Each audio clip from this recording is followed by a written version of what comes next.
Almost every digital camera out there, to some extent or another, will give you a choice as to how you want to automate or how much you want to automate your shooting process.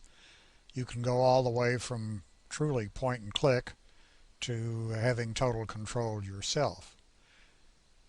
Many digital cameras have highly specialized shooting modes, which we will discuss later, but almost all of them have four basic shooting modes, and they're usually labeled on the mode dial on the top of the camera as P, A, S, or M.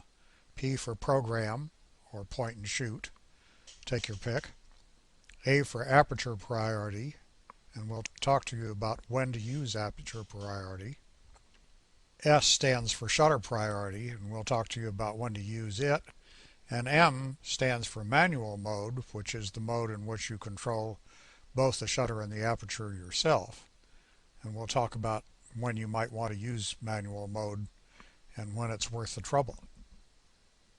You will use program or point and shoot mode almost all the time, unless you have time to do something else. In other words, the way to be prepared is to have your camera set in point and shoot mode.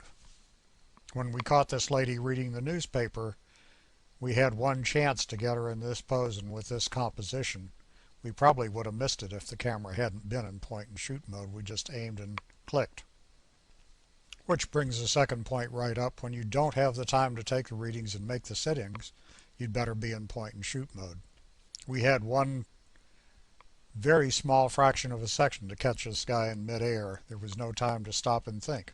We just pointed and shot. Finally, you want to use point and shoot mode when you want to be prepared for the unexpected, which is another way of saying you just didn't have time to do it any other way.